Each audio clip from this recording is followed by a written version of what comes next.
Anthony, where is it? The 505. Anthony, why aren't you making progress on the 505? Anthony, why are you making a drift Mercedes when you already have a 505? Anthony, do you want to marry me? That comment came up a bit less frequently than the others, but the others were very frequent and still are. To answer your question, the 505, same thing, it's 505 or 505. You stop it, okay? It's right here. Damn, he said 505, not 405. It's right here.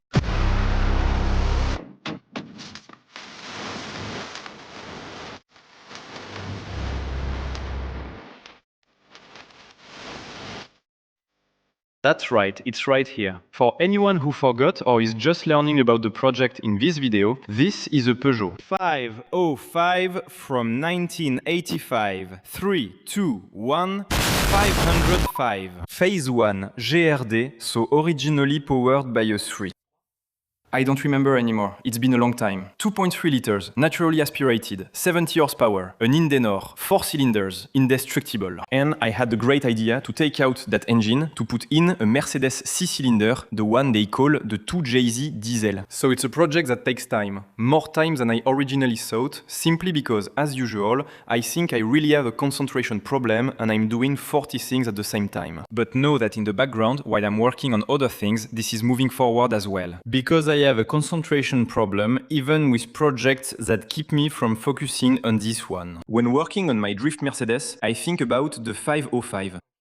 It's a real problem every day, I'm telling you. So the goal with this car is to make 700 horsepower with a turbo diesel engine, 6 cylinders, 3 liters, just like that, in my workshop. So yes, I'm well equipped, yes, I'm starting to get a few pretty nice tools, but I still don't know what I'm doing. I'm still the same guy who a few years ago was tinkering with 206s in his parents' yard. I like to challenge myself. So, in the previous episodes, what did we do? We introduced the car, we introduced the engine, we put the engine in the car, which is currently on a Nissan S13 subframe with custom mounts that keep the engine in the car. Unfortunately, there's still a lot to do, and I hope that in this video we'll make a lot of progress on many things. Because you should know that right now, what is it, October 15th, and on November 7th, the car will be displayed at the Vulcan magazine booth at the Époque Auto Show in Lyon. Which basically gives me 3 weeks to make it presentable for a show. Obviously, in 3 weeks, the car won't start, it won't run. But I'd like the car to be sitting on its 4 wheels in 3 weeks and for the engine to support itself. Because, as you may have seen in those kinds of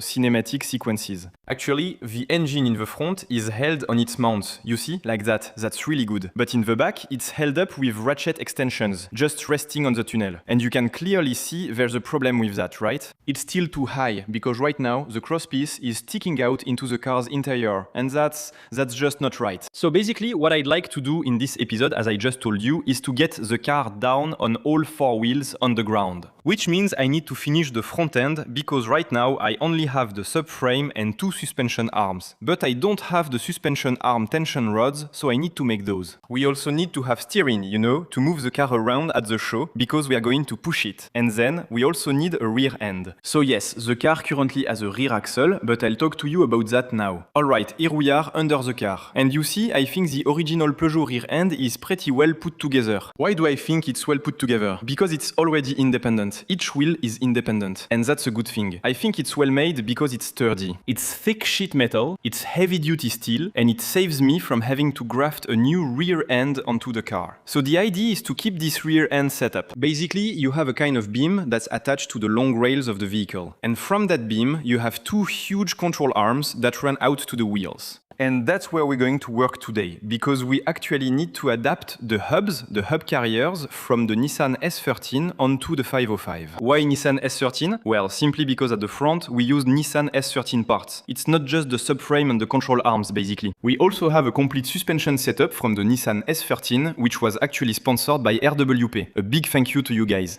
And now, this is the moment when you ask why the RWP coilovers are already installed and we still haven't seen any footage. Peter, the United driver, and Thibaut from Raceworks Performance came in August to install fully custom coilovers for the 505. And you can see that in the beautiful shots right now. These are coilovers that use Nissan S13 mounts, but they've been modified and lengthened specifically for the project. Unfortunately, once again, Anthony shows his lack of professionalism with completely terrible audio, which makes the footage unusable, except for my absolutely sublime intervention. We thank RWP, but we don't thank Anthony. And of course, the knuckle, the hub, the upright, the brakes, and the wheels. We are using 13s, the ones from Nissan, and I want to keep the same rims at the front and the back, so naturally we are going with Nissan.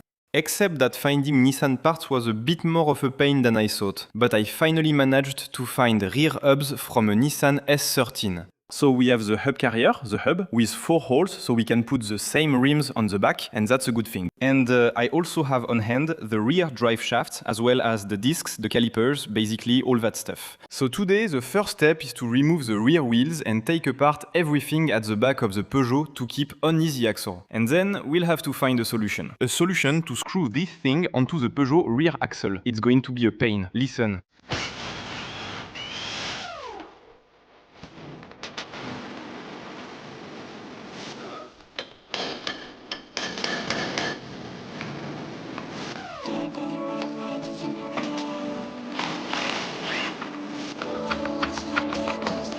Yeah, damn.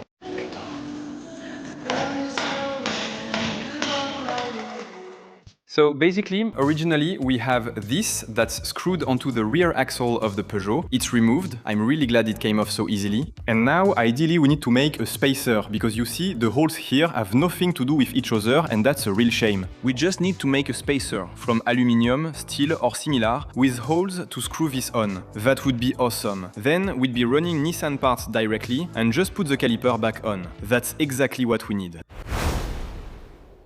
Guys, I'm going to interrupt your video to talk to you about something extremely important. Making videos on YouTube is easy, it's cool, it's awesome. But to do this kind of project you see here behind me, well, you need money. And the money mostly comes from sponsors. So, allow me to thank today's sponsor, which is none other than Autodoc. Yes, because actually there are a lot of parts on this car that come from them. Well, without them, the project might not be where it is today. So if you don't know Autodoc, it's a website, but it's also, and especially now, a mobile app that lets you buy parts for pretty much any car in the world. And that's not an exaggeration, because for example, on there you can find parts for Peugeot. You know, cars that haven't existed for maybe 30 years. So of course, I've already needed a few parts for the 505 on Autodoc, but I've also needed some parts for the Nissan S13. Like for example, you see chassis parts like these suspension arms.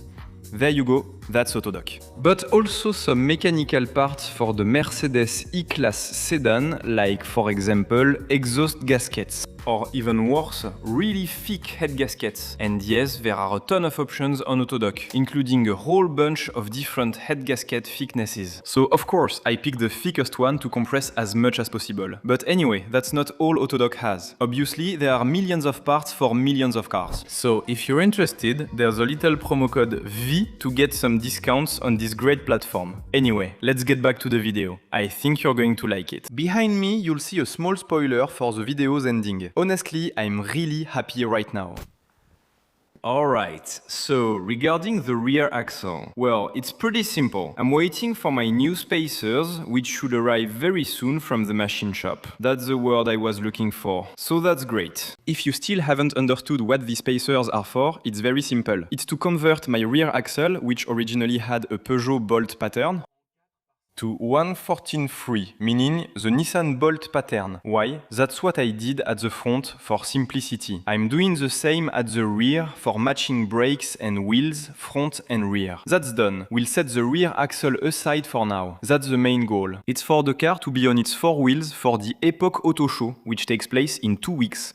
It's going to be complicated because for the car to be on its 4 wheels and movable, there are still quite a few things to do. Basically, we are facing several issues here. First of all, we need wheels at the rear, but as I said, we'll set that aside for now, since that's actually going to be pretty easy to do once we have the spacers. We'll just have to screw on the spacers, screw on the hubs, the hub carriers, put on a disc and a wheel, and then we'll have wheels at the rear. It can roll on 4 by 114.3, but the front still lacks steering since there's no rack on the car. Honestly, that's a problem. problem. Moving a car that doesn't have steering, well, that's just not possible. So first thing, we need to put in a steering rack. So I got a steering rack. What kind of steering rack did I get? I got an E36 steering rack. You see, it's written right here. It's leaking oil everywhere. The question you should be asking yourself right now is, why did he get a BMW steering rack when he has a Nissan front end? And now he's asking himself that question now that he's holding the BMW steering rack in his hand. This is really unprofessional to do it like this, especially since Anthony, in a burst of genius, is going to realize that he knows someone who has a lot of S13 parts in stock, and he's going to send him a message. Hi Clément, I hope you're doing well. I'm good, but I'd be doing even better if you had a Nissan S13 steering rack in stock. Thanks. Why didn't I think of that like months ago? It's humiliating. Yeah, hi Anthony, I'm good. I need to check, I'm not sure. Honestly, they are often busted, yeah. Well, they are not busted, but they need to be redone.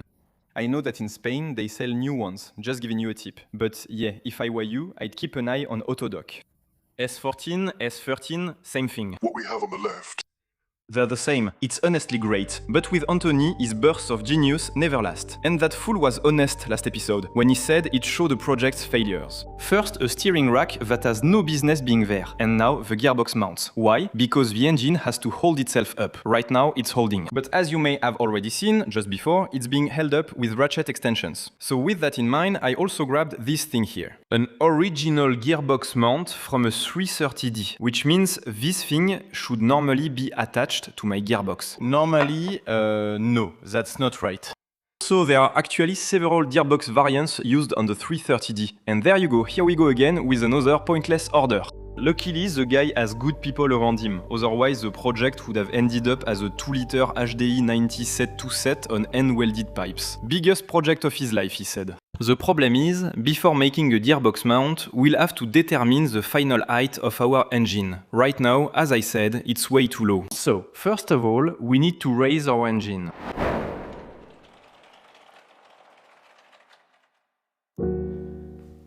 Alright, we are back the day after the footage you just saw. Physically, almost nothing has changed, however, in my mind, everything is different. Why? Well, sometimes you just have to admit that the things you want to do are simply harder than what you can actually accomplish. So today, I'm going to do what I'm capable of. For the rest, the really complicated stuff, I'll just ask for help. There's no shame in admitting you don't know how to do something. And for this, since this is the biggest project of my life, I don't really want to mess it up completely. Messing it up a little is normal, but beyond that, it could just be dangerous. And it could end up costing me a lot of money. So come take a look. There are already a few things we are going to do together. So first of all, I have some really good news regarding the steering rack that's going to be mounted here and there on the Nissan subframe. Well, I've ordered one. I've ordered a brand new steering rack with brand new mounts, so that's one thing. The BMW steering rack, that's right there on the floor, project abandoned. I don't want to keep adapting that and ending up with some janky setup. We have an S13 subframe, so we'll use an S13 steering rack. And then all that's left is to connect the original Peugeot steering column to the rack. So we'll need to make a little setup with some universal joints and stuff. Maybe cut here, use the system from the donor E-Class, I don't know. But it seems pretty compatible to me.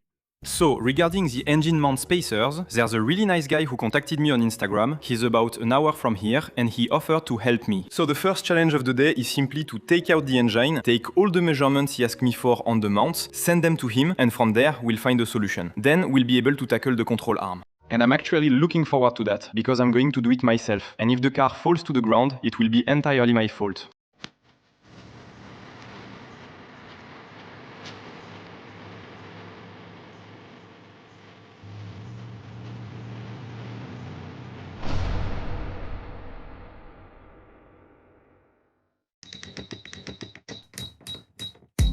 Alright, it's October 24th. Honestly, I just had a kind of realization, because the car has to go up to Lyon on November 7th to be displayed at Époque Auto. The car is far from being ready. So I just announced on Instagram that there won't be any more videos on YouTube before this one. Why? Because if I waste time on the Drift C-Class or the Taxi or something else, that time I'm not investing in the 505. I just have major organization problems in my life. That's clear and simple. So anyway, all that to say that the 505 is making great progress. I just got back from my machinist and he gave me two very interesting things that I'm really excited about.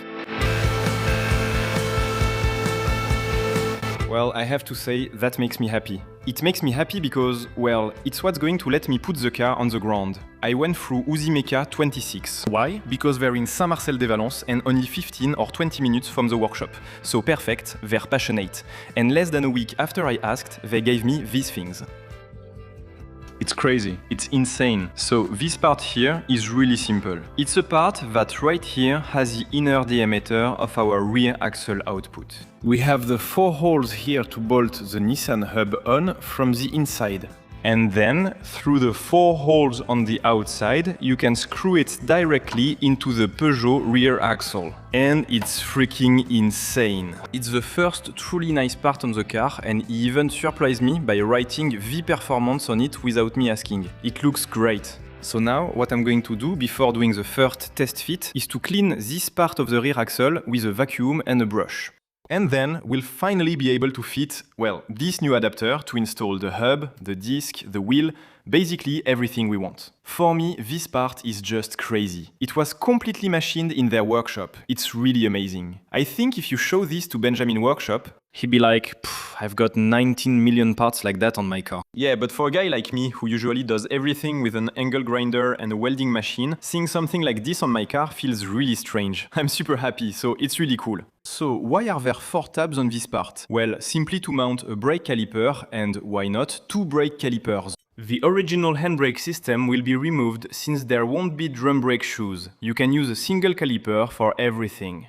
But if one day you want to install a hydraulic handbrake, you can simply add a master cylinder to your handbrake, add a small separate reservoir and a second caliper that will handle just the handbrake. Knowing that, well, these measurements aren't correct for the original braking system of the S13, because originally on the S13 there are drum brakes inside the discs, so I'll need to find discs without drums.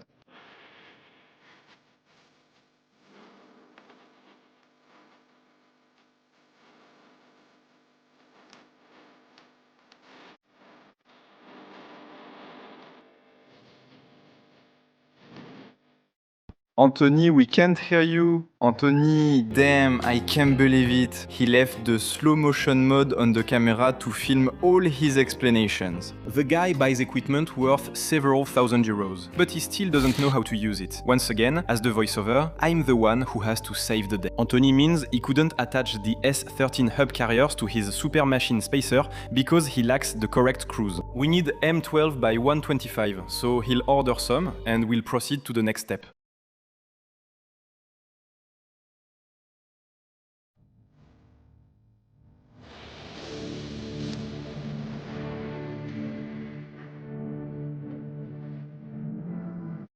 I told you I needed help redoing the engine mounts. So well, I even got help all the way from the United States of America. Clayton came over to help me. He's a very nice subscriber and maybe a bit more skilled with his hands than I am. Hi Clayton, how are you? I'm good. I'm good. Well, thank you so much for being here. It really makes me happy because since the beginning I've been filming, and I keep saying I don't know what I'm doing, I don't know what I'm doing. Then you showed up and in 4 minutes you were like, wait, I have an idea. Bam, bam, bam, bam, bam, bam. You made sketches, you cut everything out. Well, I trust you then. It's going to work, you'll see. Now the goal is to raise the engine a few centimeters since it's too low. Then, if possible, work on a gearbox mount. This will secure the engine so we don't have to worry about it. And honestly, I swear to you, if we pull this off, it's going to be incredible. Now we are going to do a lot of welding on the body. We are going to weld it in place, we are going to do everything in place. Actually, we don't have a choice. Yeah.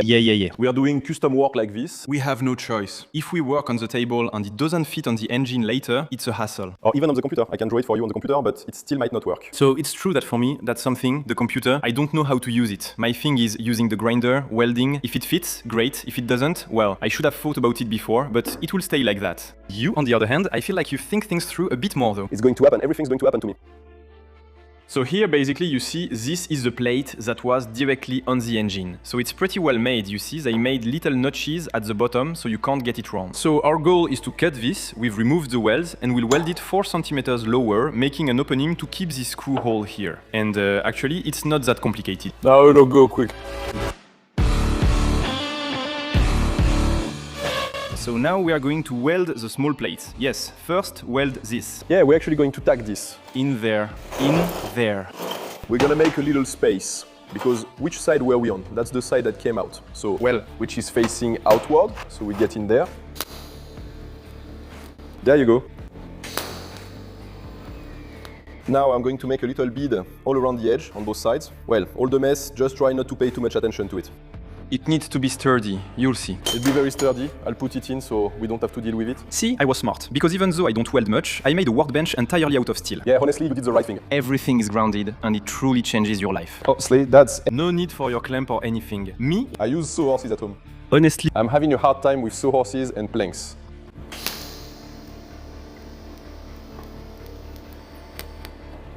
No, really, this really does look good. It's nothing like MIG welding. Yeah, well. I'll put on my welding helmet and watch him for a while. It looks interesting. You wait for it to heat up and then boom. Wow, it practically does itself. It's crazy. Yeah. Wow. Well, it's wild. But it has nothing to do with the MIG. It's crazy. It's insane. So now what I'm going to do is lay it flat. We have to make sure it's good and full. Flat. The time it takes to make a small piece like this is unbelievable. Alright, so now that the first plate is ready, we're going to tack this 135 lower. I'm so glad. That way, it raises the engine by 35 exactly. So, that's cool. see? Not bad. See how cool that is. But you can clearly see that the well pool is wider. Yeah, it's kind of like a cone, you see? And so when you're working with aluminum, for example, you have the frequency. And the frequency can affect your fusion cone, you see? Okay. On your arc. Perfect. Okay, that's good. It's stacked. Okay. So if you want, we can check if it fits with the wrenches and all that on the engine. Yeah. And then that way, I will Go weld. No. to the right. Damn. I was thinking, hey, that's weird. It's weird. It's not really centered. It's not lined up properly. Perfect. I hope so. And the last one then? Let's see if... bah oui. It's okay, we can see. Go. The T-pat will go through. You have an extension. The thing might still fit through. There's the E-pat. Bah, Look at that.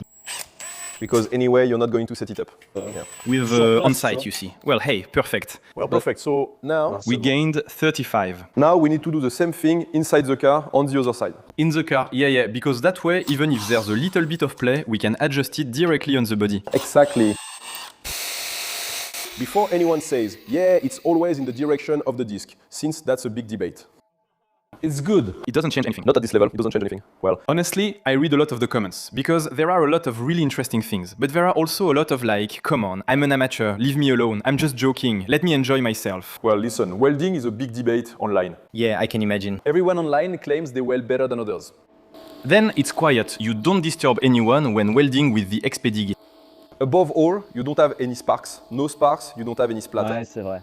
You get some splatter and it still crackles since the metal isn't fully clean. Magnificent. It definitely looks clean. This is even stronger than the original bead you cut off. Whoa, this... You could hang your house on it, it wouldn't move. Go ahead, let's do it.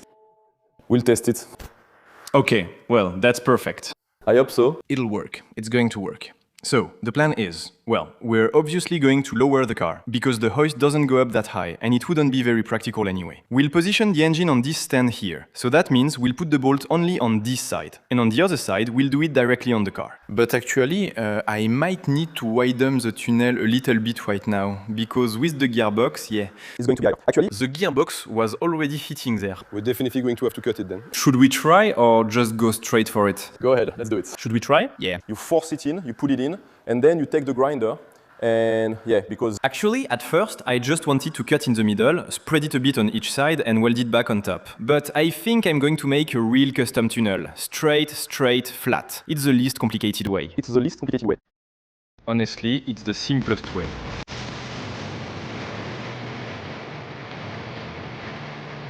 As you saw, we put the engine in place, but had to remove it right away because the tunnel made installation impossible. Since we're raising the engine 3 more centimeters, we have to open the tunnel further, even though it's already quite open. Basically, I think we still need to scrape a lot on the side, even if we cut it roughly and clean it up later. And same on this side. The problem is that here we have the accelerator pedal right there. Really, I'm touching the mount with my finger. So I need to get inside the car, take out the pedals, put them to the side, and do pretty much the same with the steering. Then I need to make a really big hole, even if it means fixing them somewhere else later and making a proper firewall later on. Because, you know, I don't really think I have much of a choice.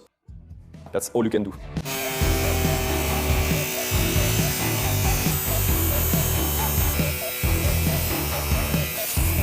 Well, maybe the last time I cut, I thought I might regret this. But this time it's worse, because I'm really going to cut the car without any measurements, without any lines. Let's go. You have to move forward at some point.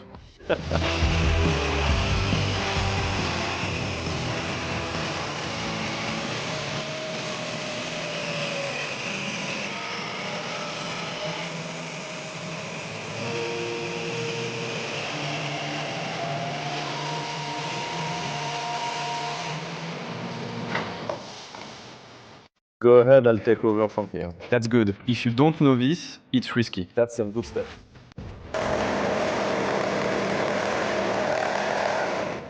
Well, there you go, yeah. Now, normally we have some space, and you see, even if we want to grab our spray cans, we just have to reach out, and that's it. Perfect. It's going to be much easier to fit the engine. Now it should work. So I did this in order to be able to put the engine in. That's how we make the gearbox mount. And once everything is fixed in place, I'll remake the tunnel properly. Once we have the drive shaft, etc, etc. Because otherwise, the gearbox will end up higher than the rest of the tunnel. And in the end, anyway, we'll try it like this. Timer. It's good. Yeah.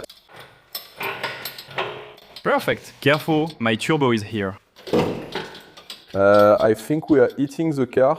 No. Okay, great. Admission's done, it's good. It cleared. So on the other hand, there's something really badly done on the intake manifold I bought. The thing is, here, when lifting the engine, I'm not lifting it by the manifold. But yeah, it's possible that the intake manifold will keep us from installing the gearbox. And on top of that, you attached it to that, Yeah. Of course. Yeah, otherwise it's not fun. There's no other mounting point now. Okay. Here I am, back to crush all your hopes. Even though they took apart half the car, the engine still wouldn't fit. You might be starting to understand, but here it's tilted way too much and the intake manifold is in the way. And since Clayton the American is a genius, he had a genius idea. Genius. It's quite light, made of aluminum. I actually thought it would be heavier. It's heavier on the 605 almost. They weigh almost the same. Yeah, well, in plastic. It's a bit lighter in plastic.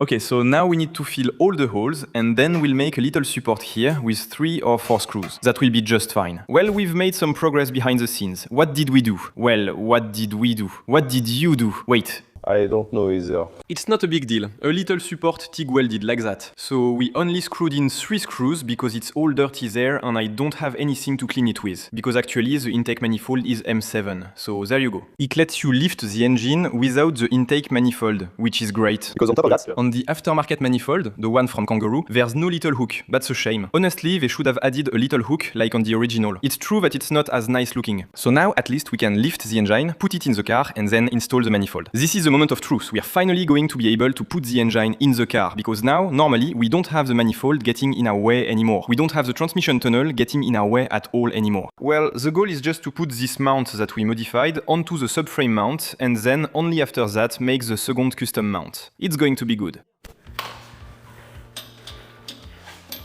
Okay, here we go.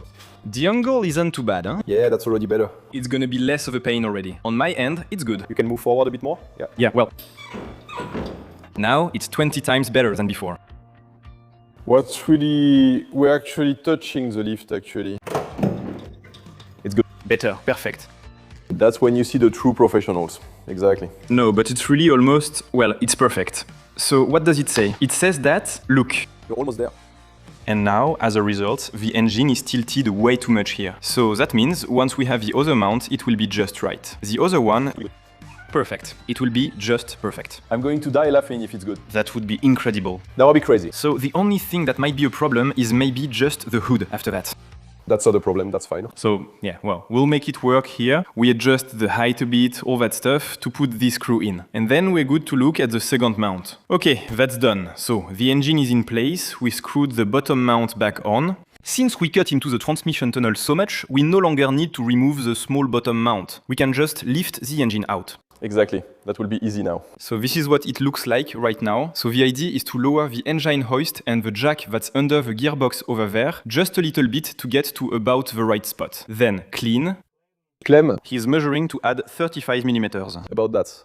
Yeah, just by eye. By eye. Because actually here we have a reference point since it's basically the same engine. So we know we'll set our angle using the oil cap.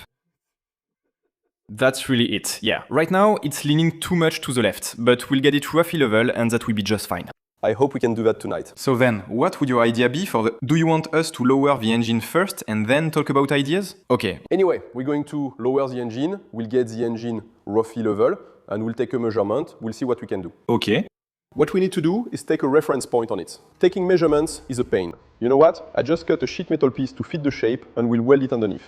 Move your hole on the original sheet metal. On the original subframe. On the engine side mounts. I'll make you something with the same shape. Yeah, I got it. All right. We'll do that, we'll just take a measurement in traction and do it. Like, we can do it there? Yeah, I think. That would be good. Good try. Annoyed.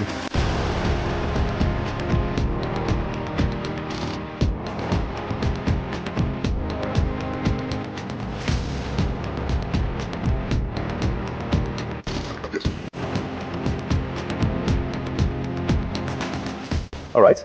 But it's so good. Almost. Almost perfect. I think you get the idea now. Yeah, no, that wouldn't be bad. So basically, we keep this bracket that's attached to the engine, and extending from the bracket, we have a flat bar that will be drilled at the right distance, at the right center-to-center spacing. At 40 millimeters. At 40 millimeters. For those who are going to install an OM606 in a 16.5 at home, there will be... You need the AS mounts from the S13. And me. Plus 40 millimeter. I'll mark it and drill a 40 millimeter hole. Then I'll make a punch mark for welding. Next, I'll place it on the body to check if the holes align and the engine is level. If all is good, I'll remove it, weld everything, paint, and finish. It's easy when you put it like that. Me, I love it, you know, because to do this kind of thing, it might have taken me a week to find a solution. Yeah, well, that's him there. He's acting American. Just look. Up, it's easy. No, it's so cool, I'm really happy. This, actually, it's really moving forward, you see. What I was really missing was motivation, because I couldn't find the ideas. Sometimes it's good to have an outside opinion, you know, it really helps. So, show the camera what you did. I lined everything up as best I could. It's not bad. I drew my center lines using the marks we made on the engine. Exactly. I made a notched piece to fit the shape, copied it, and now I'm making the second one. We've tacked it and we'll put it in place. We'll keep the engine level and ensure everything fits. Next, we add reinforcement, I weld it, we paint, and the engine is fixed. That's it. I've only got one thing to say. Have you ever heard an American say pointer? Pointé. Tacked. I have it tacked in place. There, it went right into place. Yeah, you saw that? Yeah. We're not far off now. All right, we're looking pretty good. That's true, yeah. So here, perfect. Without too much talking, we just need to take it out, weld the support, give it a coat of paint, and it's done. Ta-da-ta-da!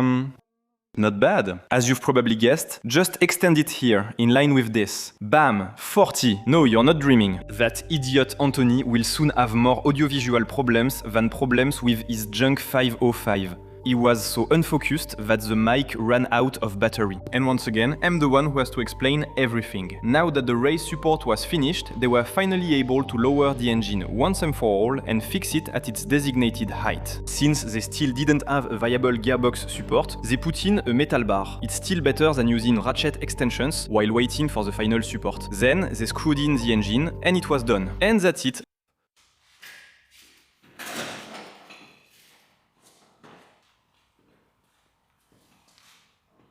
They are not done yet, though.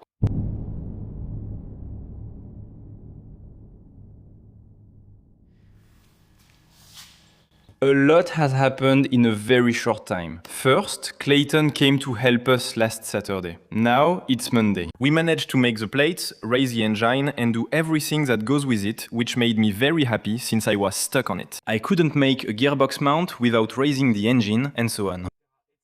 Anyway, as you can see, it was very complicated. Today, once again, a lot of things are going to start falling into place. The first thing that's going to get sorted out is thanks to this package right here from Lithuania. I know that in Spain, they sell new ones in Spain. Anyway, this one came straight from Lithuania. So that's what I ordered on eBay thanks to Clément, who advised me. If I'm not mistaken, it should be a steering rack from a Nissan S13, which is exactly what we need for our front end. Because actually, these guys are simply people who refurbish steering racks to make them like new. So in this case, it's exactly what we needed. Damn, look at this, it's beautiful. I'm a bit worried about the fittings there, since machining them is complicated. So I think the best thing, now that I have this, would be to find a steering column from a Nissan S13, cut it, screw it here onto the rack, and weld it to my original Peugeot steering column. Just that, I promise you, is going to solve a lot of problems on the car. So here we also have the polyurethane rack bushings from SuperPro. I ordered this from our favorite drift website. Even though they don't sponsor me, I have to admit that they almost always have a part in stock and deliver them very quickly.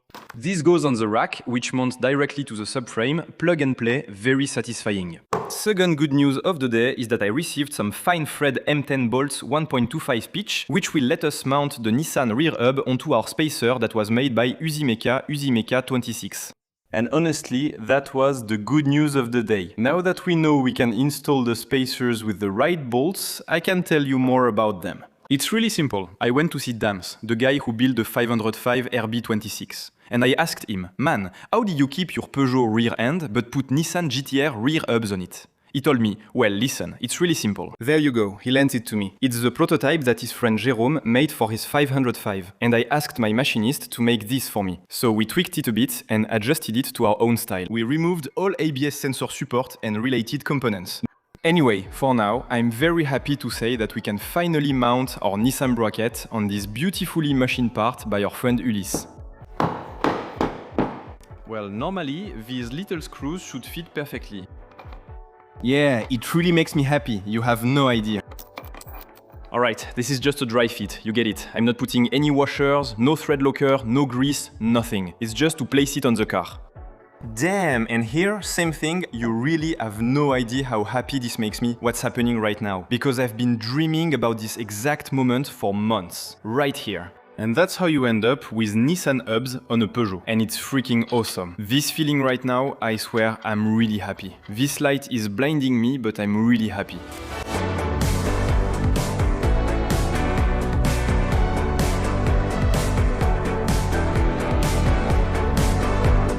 So, before I go ahead and fit a brake disc and therefore a wheel, I still wanted to take some measurements on my Japan racing wheels. Anthony, when are you putting rear rims on the car? Not some cheap Watanabe replicas, right? Yes, but before installing real rims, especially on an expensive project, you need to calculate and check how they fit with our hub. If our current rims are on the right size, offset or specs, we need to figure that out before spending 2,000 euros on real Japanese rims I can't afford. Yeah, anyway, all that to say that I'm still going to measure them, measure the width, measure the offset, and the reason I'm saying this is simply because I think we're going to run into a surprising situation. My hub almost reaches the fender, you know? So with my wheels sticking out a lot, I'm really worried that we'll end up with tires that come out to here, and I don't want that. So yeah, actually we're going to have several problems here. The front wheels are 8 inches wide with an offset of ET0, so they're pretty wide. There's already a lot of offset. The wheel sticks out quite a bit. The rear wheels, the tires are already gigantic. We are talking 215/55 R17. You can really see that the wheel is huge compared to our front wheel. There, you can really see a big difference. And the second problem is that here we have an offset of ET minus 25. That means the wheel is already wider than the front wheel. And on top of that, instead of being at ET0, the wheel sticks out about 2 to 2.5 centimeters more to the outside than the front wheels. So for the test, it's really going to suck, because these are rim sizes that are really good for cars that are either very wide, have a very wide body kit, or have very narrow tracks tucked inwards, which is not the case for the 505 in any situation. So here it's going to look terrible, especially since at the rear we're at the original height and at the front we have the RWVP coilovers. So here what you need to keep in mind is that the fit I'm going to show you is not at all the final fit. Here I'm installing a completely worn out disc because after all we also have to take the width of the disc into account when you mount a wheel obviously on the hub. Additionally, the rim and tire size, along with everything else, isn't right. I think 17 inches is too much for this car. I'd prefer 15 or 16. You see, just to have something more in line with the era of the car. Wow, the weight is going to be ridiculous. A rare good idea from Anthony when he noticed that his wheels had an SUV fit. He put that topic aside for now and went to install his Spanish steering rack with a Lithuanian name, that's true. Even I, the authentic voiceover, can't keep up anymore. So for the steering rack, it's pretty simple. It's sandwiched with, well, look, we take this off. We take this off. So that gives us two kinds of supports like this. So one has this shape and the other is circular, which goes on top, around the body of the rack. And now we're going to put the bushings on the rack. And this actually is pretty simple. There's a bushing that goes right here in its place. It should be about like this. The other one must go somewhere here, I think. Now I just need to put it in place, though I'm not sure it will work if it doesn't fit. There we go, and on this side, there we go. Well, up to this point, it's not bad. Next, the top bracket.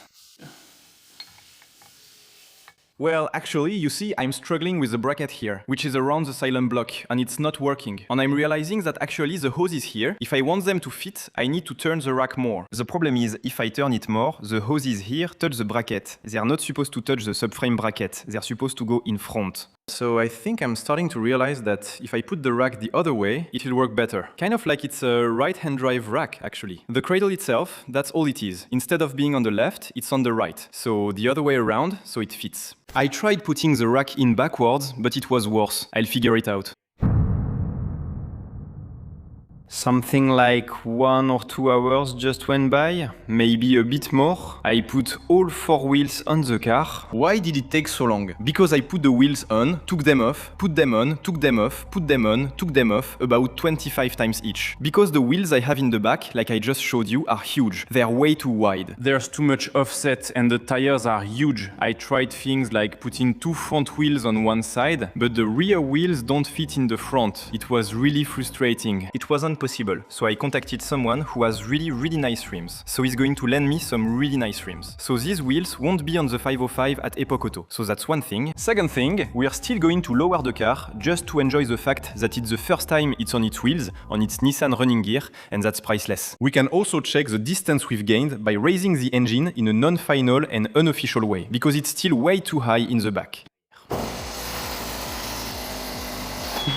The rear is already touching, but we still have 20 centimeters of clearance in the front.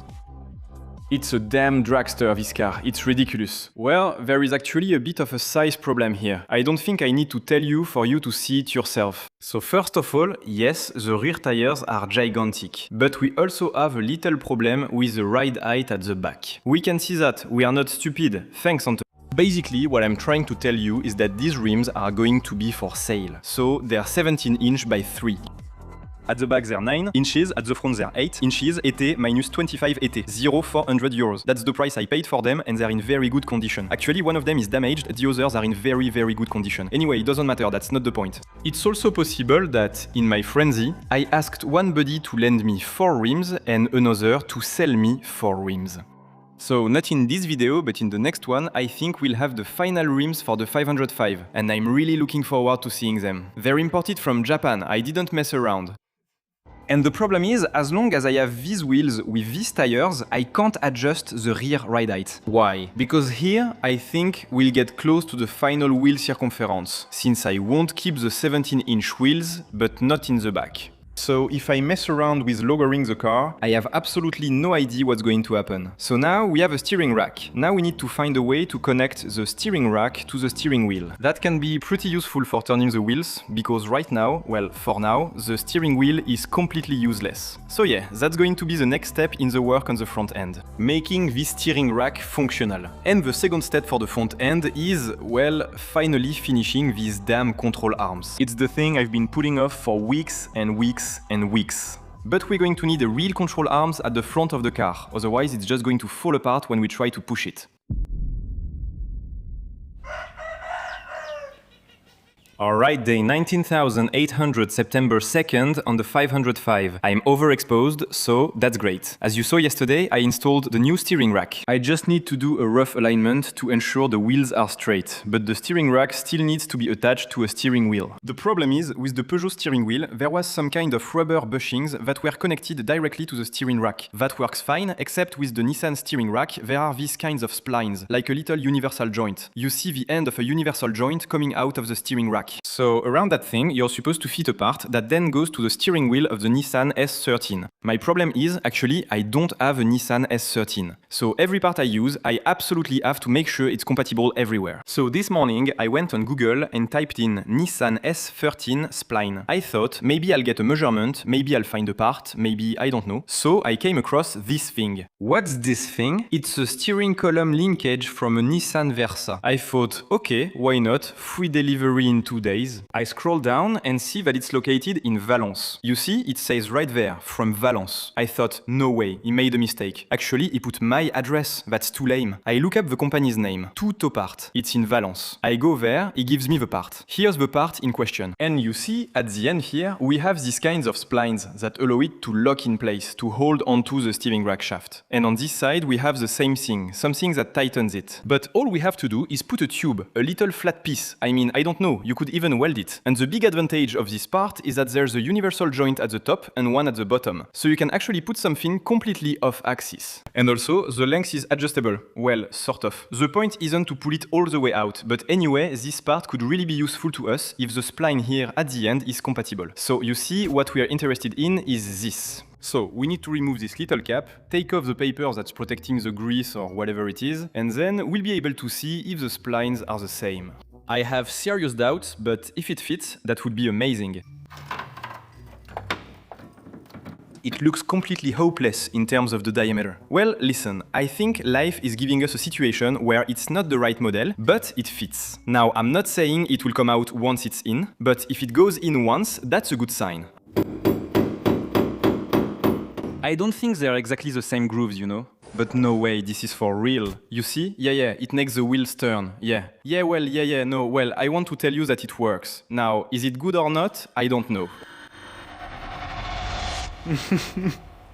Well, man, I'm happy right now, because we've made some crazy progress today. You can see it right there, it's nighttime. So today I thought a lot. I also went to see Vartan. I also ordered some parts for the taxi. I also ordered some parts for the 505. And above all, I solved a big problem, because taking the car to the Époque auto show is good, but being able to drive it around the aisles is even better. And now, man... So, that's it. The noise is normal, but whoa. Oula.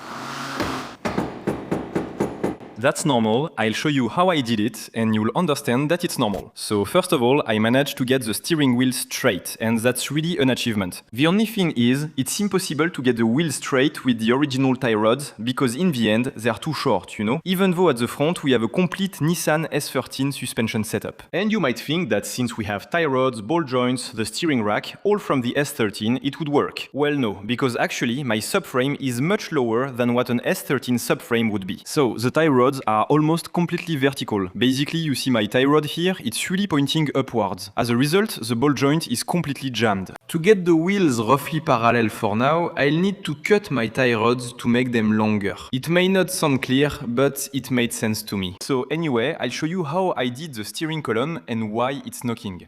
Welcome to the future cockpit of the 505. And it's really not bad. So what Anthony did is very simple. You see here we have the steering column, which comes directly from our steering wheel. At the end of the steering column, well, coming off the steering wheel actually, I kept this to keep the original Peugeot splines. So here you see it's tightened with an M7 screw just like the original.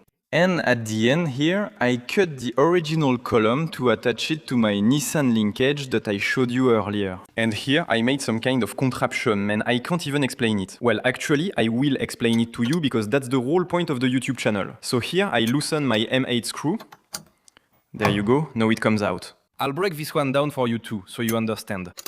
And here I took everything out so you can see what it looks like. Basically, this is the original Peugeot side with the grooves and the flat part where the M7 screw fits in. You got that. And on the other side, I made the flat part myself. And with my welding machine, I made a kind of camshaft, you see? So it fits perfectly into the Nissan part I bought earlier. So that's really a very, very good thing. And you see that the part is really shaped to match the profile. And same here, you see that I made a kind of notch to put my M8 screw in and lock the part from front to back. So guys, this makes me really happy because it means I have steering. Now it's rattling everywhere since my steering column has 3 universal joints. support. I have no choice if I want to keep the pedals where they are, otherwise I'd have to go through them. Now all that's left is to make a support, maybe with a bearing or bracket to hold my steering column against the firewall so it stays in place. Then I could turn the steering wheel anyway and it would be perfect. Guys, it's the next day and I'm really happy. I'm really happy because not only do I now have steering on the 505, but you should know that Clayton also worked on a gearbox mount that will be used to fit the 330D gearbox directly into the 505. So he made me a prototype in STL format, which means it's 3D printable, and I'm gonna show you that right now.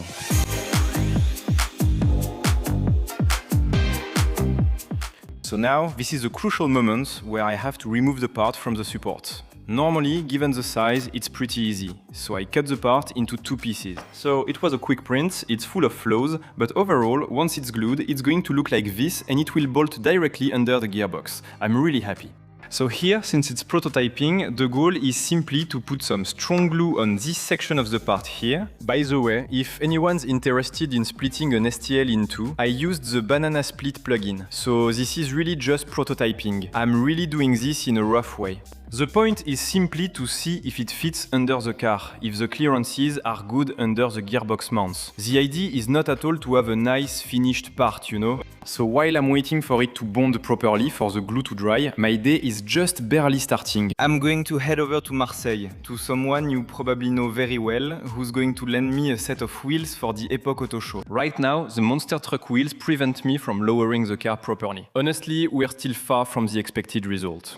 And that's how we suddenly find ourselves, with no transition, 2 hours from Valence down south. We're at the home of someone very special, who's lending us some very special wheels. Here's a clue about the person I've come to see. I'm sorry man, but this Tovan still cracks me up. So tell us a bit, because you're a YouTuber, you have a YouTube channel, yes, which is really cool by the way. I recommend it if you like old cars, cars that are a bit unusual, things that are sometimes very ordinary but stand out from the ordinary. Like, I'm thinking of the Clio you filmed recently, which is really cool. It's a Clio, you know, 8,000 kilometers. So there you go. He has fun finding us little gems, doing test drives for us. And besides that, he has this kind of old Nissan, so Datsun 240Z, it's extraordinary. It's not bad. If you want more info about the car, I'll add the YouTube channel and Instagram in the description. And well, I admit that since I'm a great friend, I tell him, dude, your car doesn't run, I need wheels. It didn't really happen like that, but almost. So you became my old school tuning advisor. Yeah, old school, it's amazing. You couldn't tolerate the 17-inch rims? No, I can't stand them anymore. I'm not lying, I just can't stand them anymore. Here, we've got real JR19s, while mine are replicas. Yeah. No, we've got real Watanabes, well, straight from Japan, Watanabe RS, that's wow, exceptional. Plus, with period correct tires to match. Period correct, that's it. Period correct, they're Avon, yeah. Avon CR6ZZ, those are tires they use on Le Mans Classic, for example. So thanks a lot, Ben. Plus, we've got some really interesting specs here. So, 15-inch, 8-wide, ET0. I'm going to load this into my little taxi and then we'll meet up in Valence in 2 hours. There you go. Thanks Ben Benotto for your wheels. Also, Ben Benotto gave me a new mic stand. And I really like headset mic stands. I think they are very cool. So before putting the Watanabe Benotto's 240Z wheels on the 505, I suggest we first check the gearbox mount that Klein designed for us. Let's go. Gearbox mount 3D printed by me, but designed by Klein no. Well, let's see, we'll test it out just like this. Then I can tell him, yes, stop bothering me, it fits. Because I know it fits. I mean, I know he does good CAD work and he knows how to take measurements. Look at that, incredible. Plus, these cutouts let you fit the hooks through. There you go, it's really pretty good. So I don't think we'll be able to install this new gearbox mount in this video, since we need to have it laser cut, weld some kind of fake subframes directly onto the car's long rails, make some kind of brace to hold our mount, and get everything laser cut and all that stuff. This thing here, I don't think it's possible because Époque Auto is in just 7 days. In 7 days, I'm loading the car onto a trailer and taking it to Lyon. So let me tell you, it's going to be a bit tight. We'll focus on what's important and make a temporary gearbox mount using square tubing, a bit of welding and some flat steel plate. The measurements won't be perfect, but that's fine. The main thing is that the gearbox doesn't fall during transport. There, that's out of the way. The gearbox mount is done. I'm very happy. Before I show the wheels, I'll explain something. I'm 3D printing for the car's strut towers. Basically, you see here, top mounts, all, original, but it's not exactly the same all. So, I want to laser cut a thick steel plate, weld it to the car, weld it to the car. After that, we can make a reinforcement bar and I can 3D print it. Look, it should be done soon. Yeah, almost. If the measurements are good, that's great. Thanks a lot to Benotto for lending his little wheels. By the way, if you still haven't figured it out, actually, the JR19 from Japan Racing are copies of the Watanabe RS. That's kind of the look I wanted for this car. In the sense that, you see, it looks a bit Japanese style, and I think that's pretty cool. Honestly, well, while we're at it, it's a good chance to compare the JR19s with real RS Watanabe wheels. Honestly, I think that if you don't have the money, or you just don't want to spend 2,000 euros on rims, these are just fine. Because with these, you can damage them and you don't care. With those, if you damage them, you care a bit more. It's hard to compare, you know? These are 17-inch, those are 15-inch, but basically, it's the same. No, it's not the same, but it's kind of the same, you know? Well, it's kind of the moment of truth. Damn, these are much lighter than the junior ones. These aren't my wheels, so I'm a bit stressed about damaging them. There are too many tires, but it's going to be incredible. We are going to put it straight on the ground. There, yeah. I know that this is kind of a risky move. A lot of people are going to unsubscribe because of this wheel change. But there are also a lot of people who will subscribe because I replaced replicas with real wheels. But basically, we're going from 17-inch to 15-inch wheels. Many of you were attached to the car's look with those wheels, while others didn't care at all. It's wild. Yeah, well, Benotto, sorry for doubting your good taste when it comes to choosing cars. I'm still skeptical that we might have too much tire or that a 15-inch setup might be a little too small. Here, we are really comparing 17-inch wheels with Qashqai tires and Watanabe with period tires. You know what I mean? Like, this is exceptional. I really want a look like that on the car. But here, the fit, you know what I mean? We're starting to get something really nice. For the rear, overall, it's going to be the same approach. Except that the difference will be in the width of the axle. Here, really, because, well, the axle is super wide. And for the ride height, I think it's going to end up being some kind of wizardry to get it right, to make it work. Fitting the wheels properly is just temporary. You get the idea.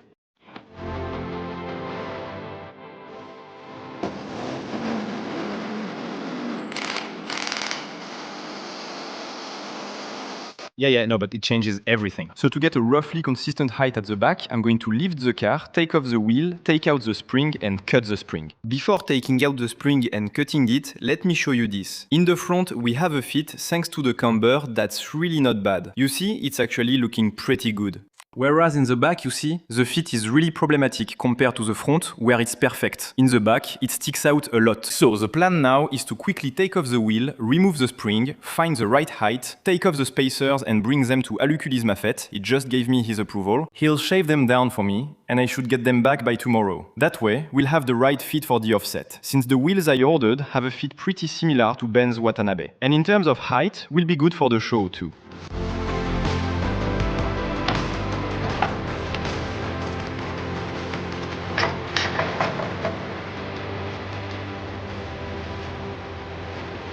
When I say things are moving fast, I mean that just an hour after I gave them to him, he had already machined them. He removed about 15 to 20 millimeters. We'll have to measure. You can tell PDLV is on vacation. So now we give it a quick German taxi treatment and put it back on the car.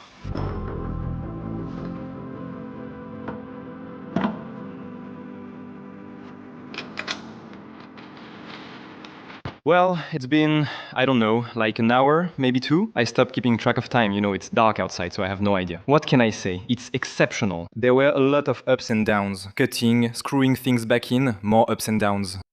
Here we go.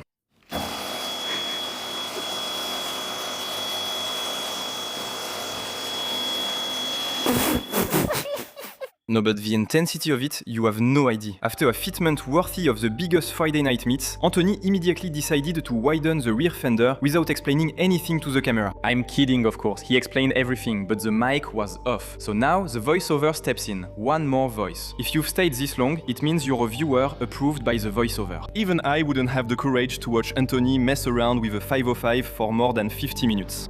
Respectable. Okay, here we have a rear fit that's exceptional. As you saw, I started with my flap disc to remove a bit of the lip, and then I pulled the lip, so now, normally, if I move the car, you can see it doesn't rub. Guys, I feel like I've done this 18 times. I'm doing this same sequence again, but actually, getting a proper fitment on a car that's not meant to have a fit like this is very hard, very long, very tedious. But now, it's done. Honestly, the more I see the car, the more I think, yes, that's it. The 15-inch wheels are just perfect for it. Am I in the shot? I'm not sure. And look, the suspension works just enough to push the car without damaging everything, without tearing it all apart. But now, that's it. The fit is really more than perfect. Now, I want to take care of the steering. And the guy isn't going to take care of anything at all. He can't keep track of his works anymore. Go to bed and we'll continue tomorrow. For you, it's now. For him, it's tomorrow. See you then. Jour 9000. Day 13 on the 505 Super Production Diesel Sport Motivation. Today, I'd like to take care of the steering. I already explained it to you 45 times. You have to lengthen the Nissan tie rods. To do this, it's pretty simple. Basically, here, my tie rod has an outer diameter of 12 mm. And the easiest method, and above all the most reliable and the strongest over time, when you want to lengthen things like this, is what's called sleeving. When I say we, I mean myself. That's what I call it. Basically, you take a tube that has the same inner diameter. You cut your tie rod, so I'm going to cut it directly between the wrench flats here and the threading, right in the middle. And I'm going to insert both ends into this tube. This tube is 5 cm long. After that, I'm going to weld my tie rod only at the ends. For example, I'm going to insert 1 cm on each side, which means that in total I get an extension of 5 minus 1 times 2, that is 5 minus 2 equals 3 cm. I've gained 3 cm on my tie rod. This is a temporary setup. It's not the best setup in the world, simply because, as you can see here, the ball joint is working at the limit of what it can do. So I think the best solution later will be to extend it at the pivot point so it works flat. It's great. I love mechanics.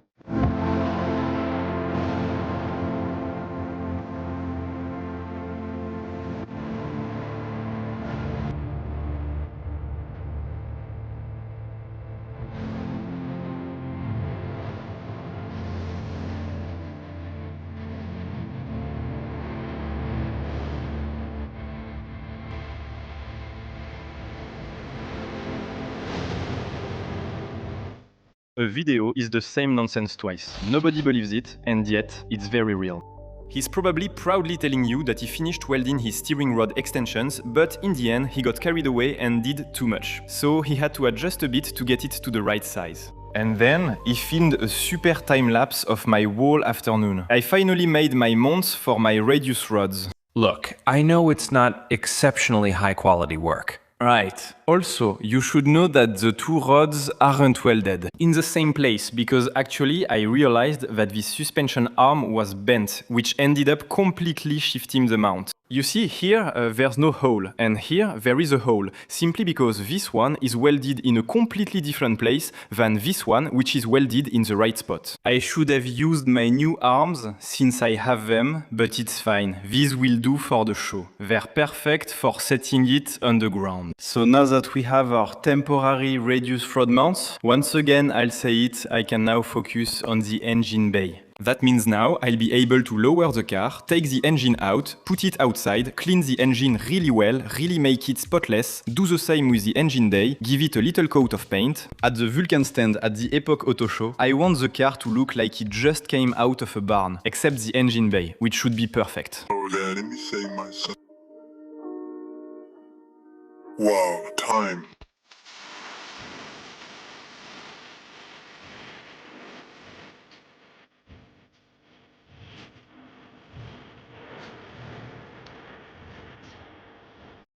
I've made good progress on cleaning the engine bay. Why clean it? Well, before sanding, simply to remove all the traces of rust that were a bit visible, and also to clean off the grime, honestly. It's a car that's almost 50 years old. So now, here's what happens next. Now that the entire engine bay is prepared, that I've removed the wiring, the stuff, the things, all the bits and pieces, everything that shouldn't be painted is going to be masked off. But before that, I'd like to find a way to reattach this cross member simply so I can put the grill back on and so on. So what I'm going to do is pretty simple. Here, on the inside, I'm going to weld a small flat bar. Same here, this little flat bar will be drilled and tapped, or a nut will be welded underneath, depending on the thickness. Same here. So, the original part will have 4 holes at each end, and we can simply screw it back in place. This is a part that I had cut out specifically to make it easier to get the engine in and out, because you can imagine that an engine that's longer than the original one just couldn't fit in. For most upcoming events, we'll fast forward through them, since they're not the most important stuff on the 505. They must be done, but I don't have much to add about them.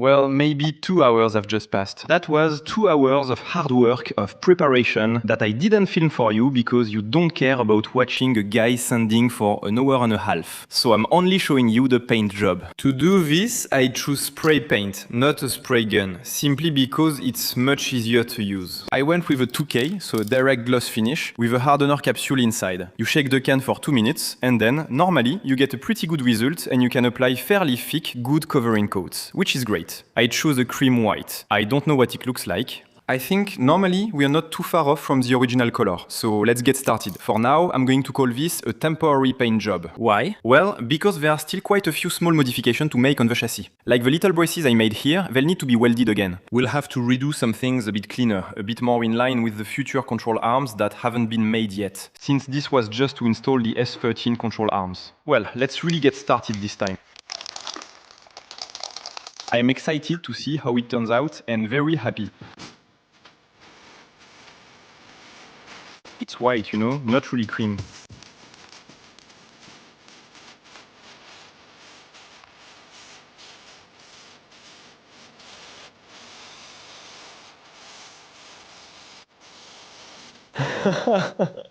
Well, I have to say, I won't lie to you, Clash is starting to be really satisfied with the 505. But first, a little warning before anything else. Always wear a mask when you're painting, because I kind of regretted it, and I think when I blow my nose tonight, I'm going to regret it even more. Just to give you an idea of the timing, it's currently Sunday evening and the car has to be at Époque on Thursday morning. Anyway, all that to say, this paint job is exceptional. So it's very difficult to apply, let's be honest, because it runs. I think I put on too much at the beginning, so at first it ran. I should have done a light coat at first and then a heavier coat afterward. And then, I don't know if you noticed, but the cap was filling up so fast, it was terrifying. So a lot of it ran down the spray can directly. But then, whoa, no, let's be honest, there's something here. No, but look at this, check this out. No man, this is awesome, it's incredible. Did you see how smooth it is? It's crazy. Of course, on the car, it's not this smooth everywhere. I tried to make it as smooth as possible on the parts that are visible. You see, I really made it smooth. But in the back of the bay, on the sides and so on, it doesn't look good. But the parts that are the most visible look good. And that's really what matters most to me. I really wanted the car to look visually clean, so you'd say, wow, that's neat. So now I'm going to go get some sleep and we'll meet again tomorrow for removing the masking tape and we'll take care of that one. 24 hours later, yes, that's it, I'm starting to make some serious jumps in time because otherwise the video would last 3 years. And honestly, who's going to watch a video that lasts 3 years? Who? No one. So, as you can probably guess by seeing the water stains on the floor and this scrub brush, I did some cleaning. I cleaned up because I painted without protecting my garage. But be careful, because honestly, it really looks impressive. The paint job is exceptionally badly done, but it's clean, it's new. So here, you might think it's finally time to reunite the engine with the car once and for all, but no. By the way, did you see? It's all clean, incredible. I'm going to be super honest with you. I used a product that, in my opinion, isn't very good for your skin or the environment, but it really worked wonders. Like, look at the gearbox, it looks brand new. Honestly, seriously, it's pretty amazing to see it in this condition. Like, the valve cover is white, well, a very light grey, and I just thought it was a very dark grey. So anyway, all that to say that no, it's not time yet to put the engine and the car back together one last time before the Époque Auto Show, which, let me remind you, is in, well, 3 days, since the car has to be there Thursday morning. Except that I'm not available on Tuesday, Wednesday or Thursday to work on the car. But first, it's time to show you some new parts for the 505, because yes, there are a few new parts to install on the engine before putting it in the car, so it looks really serious and people take me seriously. So this one you should know if you've already watched the previous episodes of the 505 video. This one should be familiar to you. It's the S360. S369 with ceramic bearings from Autotech Turbo. Yes, that's right. So I'm going to put it down because it's extremely heavy, except that this turbo, I can't just take it and put it on the original OM606 manifold, because first of all, that would make absolutely no sense. And secondly, because it's not at all designed to go on a stock manifold. Here, we are dealing with a T3. So basically today we are going to install the first real nice part of our 700 horsepower build on the OM606. Of course we are going to do a test fit first. I'm only installing it for the show so people get that I'm overcompensating, that's all. So of course we are talking about the cast iron exhaust manifold from the Kangaroos team, who are mainly Mercedes tuners. They are also the ones who supplied the adapter plate for the 330D gearbox along with the flywheel and the complete clutch kit. So that's the first thing we are going to install on it, which obviously means we have to remove the original exhaust manifold.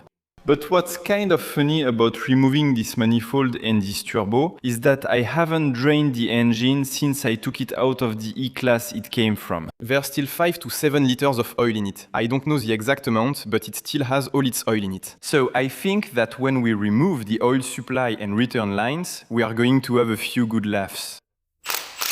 Alright, the oil pan return line is removed. It's fine, there's nothing in it, it must all be in the oil pan. The outlet is good. Now the oil supply line. Alright, flare nut wrench, 17mm 1000W. It's not exactly going to be easy, you know, this operation. Yeah, it's fine.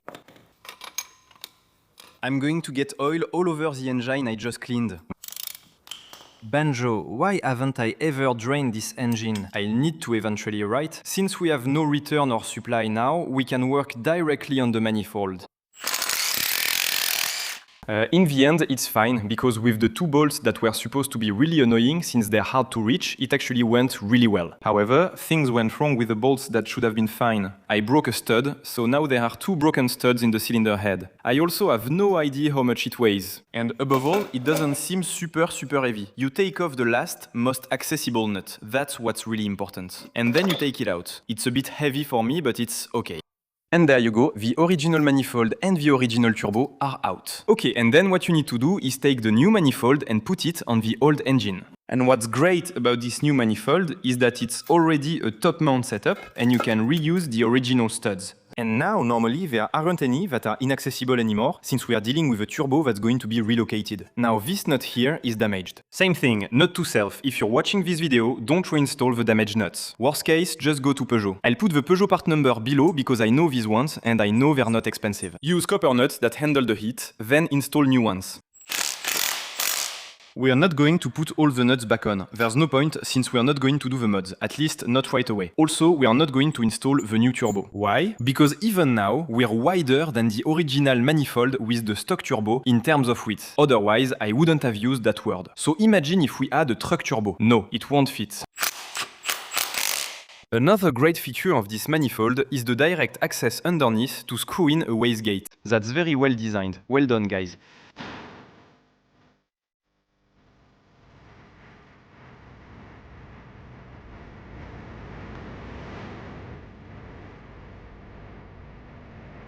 But now, if you've been following the story, you should understand that this is the moment when we put the engine back in the car, and I'm really happy. However, I'm a bit nervous because now I'm not allowed to damage the paint anymore. If I damage the paint, I might cry, unlike before when there was no paint to damage. No, the engine is draining oil onto the ground and it's not even being filmed. There's about 20 liters of oil on the ground and it's not even being filmed. Where are my absorbents, damn it? Over there, quick! No, this sucks. Dan, my brand new floor. Here, catch! It might be funny to just throw a sheet of insulation on it like that, but it's actually great insulation. Damn, well, it was just super predictable, actually. Damn. And the oil, man. It must have 800,000 kilometers on it. It's crazy how thick it is. An oil change later. Mwah.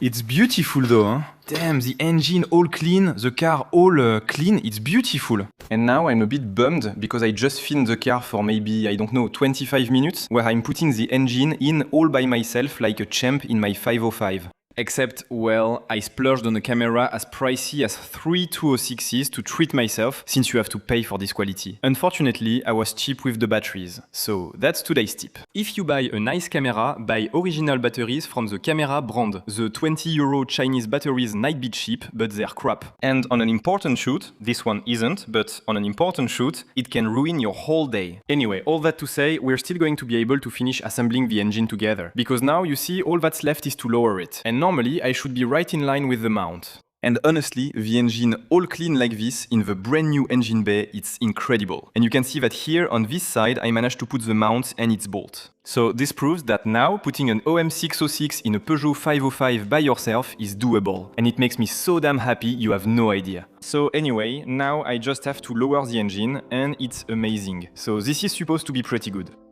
So if I lower it now, we should be in a good position. Damn, look at how beautiful that is. Look at how well we worked with America, huh? And now, the screw I had with me earlier should be able to go in. Yes. Usually, a well-placed mallet tap should make it go in. Yes! And now, we are more or less at the final position of our engine. So now, normally, I take off my safety strap. I feel like crying. Damn. Holy cap. And now that I see it like this, I think the turbo won't fit. Ha. What do you think? Do you think it will fit? Because between here and the body, we really don't have much space. If it doesn't fit, I'll be very disappointed, because I was counting on this to impress at the show. I also don't want to start hammering on my car that I just painted 20 hours ago. No. Ha! It fits, damn. It fits, damn it. Phew, it's heavy. Ah. It's beautiful, isn't it? So this is a dry fit, temporary. None of this is right, these aren't the right screws. But I haven't found anything better for now. I didn't think it would be this big, I'm not gonna lie. I really didn't think it would be this big. I knew it was a big turbo, but I didn't think it would be this big. An hour just passed, look. First thing, answer to my question, yes, the turbo fits. The turbo is bolted on, and yes, you can adjust the angle of the compressor housing, yeah. Otherwise, it will be pointing at the sky and would be completely useless. So to do that, it's super simple. You've got screws back there. You see these tiny M8 screws with a 13mm head. You loosen them all just a little bit, 1 or 2 turns. And then you can do whatever you want with your compressor housing. You can do exactly the same thing with the center section, which lets you put your oil inlet and outlet wherever you want. Upwards, downwards. If you have a slightly unusual setup, well, it's absolutely perfect. What did I do? I also removed 2 or 3 brackets on the front that I didn't need. And above all, they were really annoying because, let me remind you, this is a 505 phase 1. And over there, I have a phase 2 bumper. And actually, well, it doesn't fit as a direct replacement at all. We'll have to make a few small modifications tonight. Otherwise, now, well, let's move on to the next part. The next step in the assembly, after the exhaust manifold and the turbo, is going to be the intake manifold. Because once again, there's no way I'm sticking with the original intake manifold, which in itself is already excellent. Extremely good. But I found one that's much shorter, with a lot more volume, and of course, a much bigger inlet. Because the original intake manifold inlet isn't very big. I can show you actually.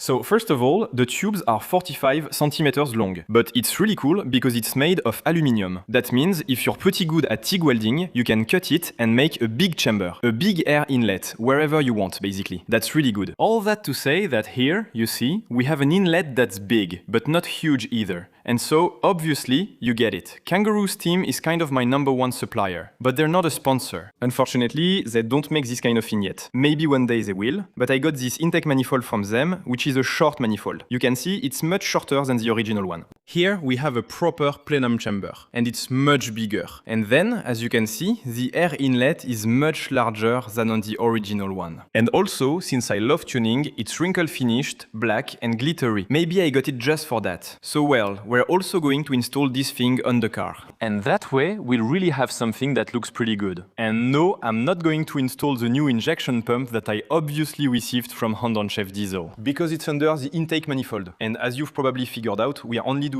cosmetic work, so it looks good in the photos. So we'll install the pump when it's really necessary. I get it. You might think it's lame that I'm just focusing on aesthetics in this video, instead of doing something like getting the car running. But actually, I'm very proud of this way of thinking, because at least it keeps me from doing something stupid. Sure, maybe I won't get 7 million views on this video, because the car isn't doing big donuts in the middle of the Lyon show. But I can still be proud of myself for making progress on this car. It's pretty hard to work on since it's all new to me. And so I'm really proud of myself for being able to do this. Because it wasn't a given from the start, you know, that I would succeed. Well, that I would succeed. That I'd be able to present my car at the Époque auto show looking decent. For me, the main goal at the show isn't to present a working car, but to showcase a project and encourage people to join the adventure on the YouTube channel. Like, subscribe, watch the videos, help me earn money, and most importantly, come together around the project. Talking with people at the show in Lyon will inspire me and give me ideas.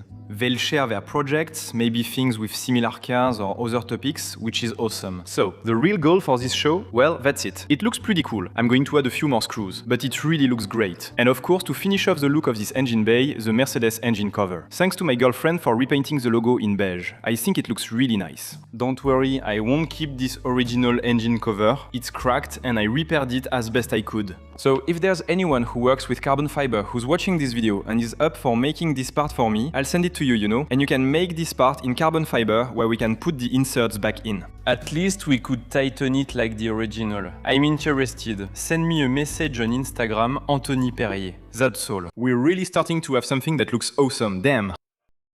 Exceptional.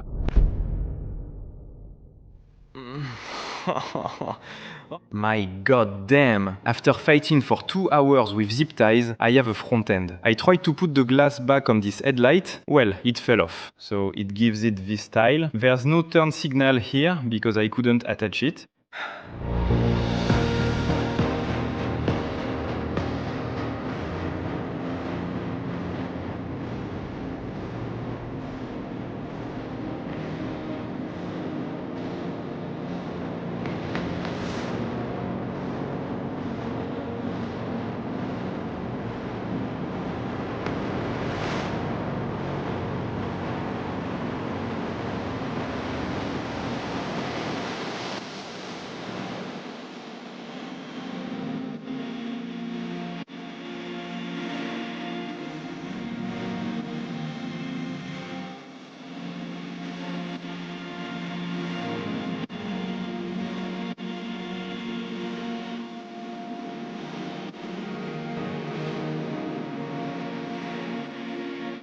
It's the big day. You can see it behind me. The car is strapped onto the tow truck, which actually makes me very happy. By the way, a huge thank you once again to Vartan from Auto HV in Bourg-les-Valences. I'll highlight the phone number for you because Vartan is simply the guy who gets me out of trouble every time. This time, I needed to transport the car to Époque Auto, so from Valence to Lyon. Vartan is always there for me, so he reserved the tow truck for me. If you need anything, rentals, not just tow trucks, but all kinds of vehicles, or mechanical work, don't hesitate. He didn't pay me to say this. He's just a really good friend and I'm very happy to do all these things with him. I hope he can also join us on other projects. But anyway guys, let's go. I'm starting the tow truck and we are heading to Lyon.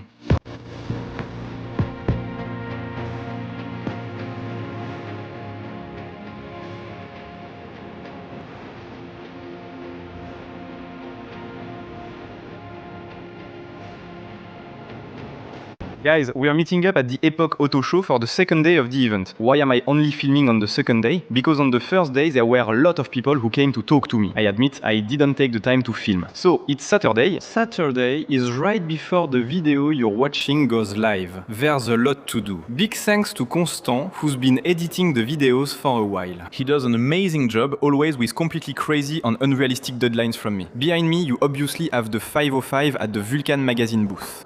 Also, a big thank you to Sylvain for his hospitality because honestly the booth is awesome. We've really got a bit of a vintage vibe going on. We're in hall 5. For me it's one of the most interesting halls because of the many spare parts, model cars and beautiful cars.